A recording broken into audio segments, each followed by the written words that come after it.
তো আসসালামু আলাইকুম ভাই বোনেরা, কেমন আছেন? আশা করি সকলেই ভালো আছেন, আমিও ভালো আছি। তো আজকে মিলে কি কাজ করলাম এবং সেই কাজের জন্য কোথায় কোথায় গিয়েছিলাম সেগুলোই আজকে আপনাদেরকে দেখাবো। তো শুরুতেই আমি সকাল সকাল বাসা থেকে বের হয়ে মিলে যাওয়ার জন্য, আর বরাবরের মতো রাস্তায় গাড়ি না থাকায় আমি এগিয়ে যাই স্ট্যান্ডের দিকে। আর স্ট্যান্ডে গিয়ে একটা গাড়িতে উঠে আমি রওনা দিই আমার গন্তব্যস্থলে। আর এভাবে দেখতে দেখতে আমি মিলে পৌঁছে যাই কিছুক্ষণের মধ্যে। আর মিলে পৌঁছানোর পর আমি গাড়ির জন্য যাই বাজারের দিকে।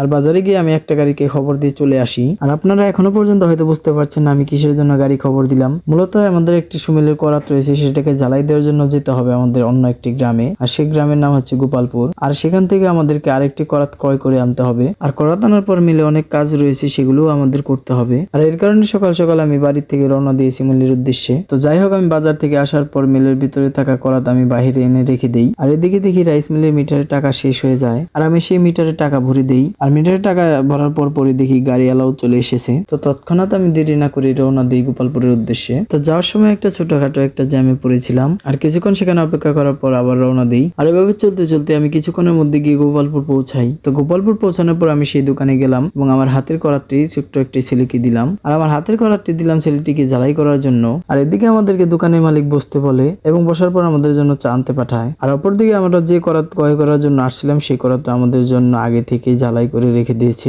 আর এদিকে থেকে আমাদের জন্য চাও এসে পড়েছে। আর আমি চাটা খাওয়ার পর ওনাকে করাতের মূল্য পরিশোধ করে আমি সেখান থেকে 2টা করাত নিয়ে চলে আসি। আর এদিকে সকালবেলায় বাড়ি থেকে বের হওয়ার কারণে কিছু খেতে পারিনি বাড়িতে, এর কারণে প্রচুর খিদে লেগেছে। তো আসার পথে দেখি একটা হোটেল রয়েছে, সেখান থেকে আমি কিছু রুটি পার্সেল হিসেবে নিয়ে আসি এবং গাড়িতে ওঠার পর কিছুক্ষণের মধ্যে আমি মিলে চলে আসি। আর মিলে আসার পর ওনাকে গাড়ি ভাড়া পরিশোধ করে দিই এবং উনি চলে যায়। তারপর আমি মিলের পাশে একটি ব্রেঞ্চে বসে একটু বিশ্রাম করে নেই। তারপর কিছুক্ষণ বিশ্রাম করার পর আমি মিলে আসি। আর মিলে আসার পর পোশাক পরিবর্তন করে সুমিলের উপরে কয়েকটা গাছ উঠাই এবং সেগুলো আমরা চিরাই করে দেই। আর সেগুলো চিরাই করার পর আমাদের এক জায়গায় 30 মণ চলার অর্ডার ছিল, তো আমরা সেগুলো ওজন করতে থাকি।